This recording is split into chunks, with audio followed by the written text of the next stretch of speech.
trying to think about the root of the disagreements. How do we change the dynamics in DC? The institutions in which we're interacting with are not set up in such a way that allow new ideas to emerge. The more you narrow and pigeonhole, the more you can engage in adversarial mentality.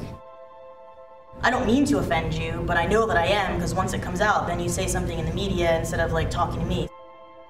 We're just really happy to engage a number of folks here that are probably very close to the target audience of the types of people that could be earliest adopters of this as we seek to shift the political culture from win-lose to win-win.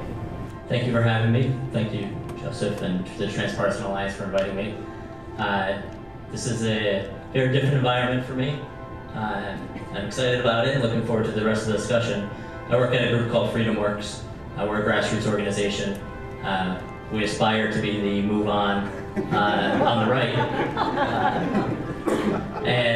But I've never been on a panel where we started like this. Usually in Washington, it's set up as two people on the left, two people on the right, a moderator, name, title, argue. And there's no interest in who you are as a person. Elections are by their nature adversarial, and it was at that point that Move On went from being, a voice of unification as a voice of, that turned into a progressive voice, which has been something that I have valued very deeply and highly. And then, to take the story further, is I started the organization Mobs Rising in 2006 because I still feel there's a deep need to find places of common ground because we have so much more in common than we have that separates us. But you wouldn't know it by listening to our leadership and listening to the media. This is a constant struggle whenever we're dealing with the people on Capitol Hill, whether it's the politicians themselves or their staffers. They're interested in how can we twist this news event or this issue to the benefit of our party. And they do it on both sides. Rather than how can we find a solution that's going to solve this problem that we have. It's incredibly frustrating.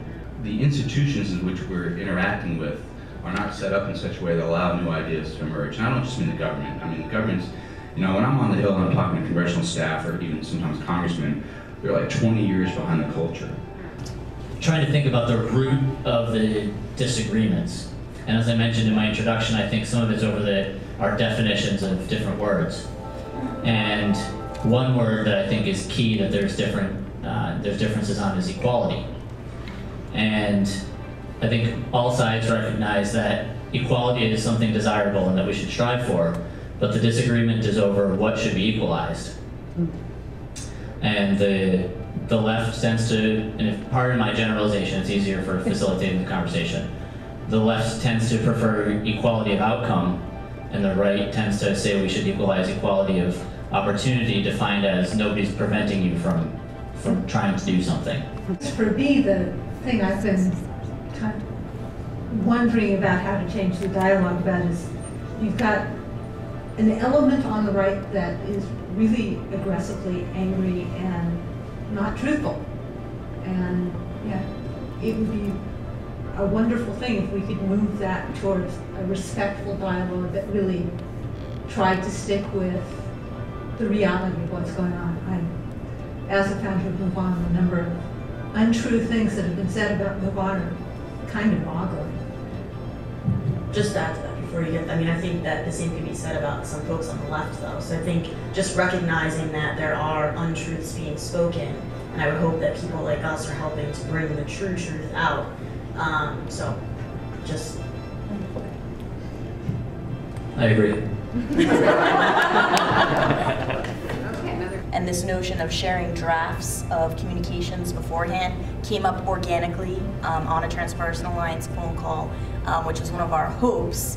But the leaders themselves proposed that as, I don't mean to offend you, but I know that I am, because once it comes out, then you say something in the media instead of like talking to me. So now that we have this relationship, and there's some pretty high level interests of organizations that are grassroots based sharing their e-communications and such with one another before sending them out, so that we're avoiding those issues and talking more about the commonalities. So I just wanted to share that is something that's ongoing and very active.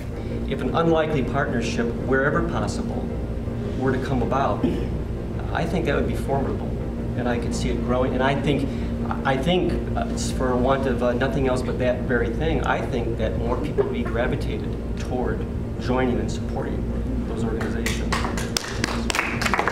So I feel a great deal of hope just by your presence here and what I've been hearing, and I want to put that out as, you know, my feeling and my experience, but also in a very practical way. I think it's very possible. I know you don't each call up, like sort of turn on a dime, call up. I recognize that. But you are influential. You're influential within your organizations. You're influential in representing your organizations. If we don't do this, what happens? You know, what's the risk of not working together and not finding a way forward, whatever that is? You know, I don't think there's one silver bullet for any issue. I think we need everyone in the room. And a lot of people like to say, this is a lot of new vocabulary to me too, but the idea of a whole system, you know, everyone in the room that's affected to have a discussion and figure out, you know, how to play nicely with the other children in the sandbox.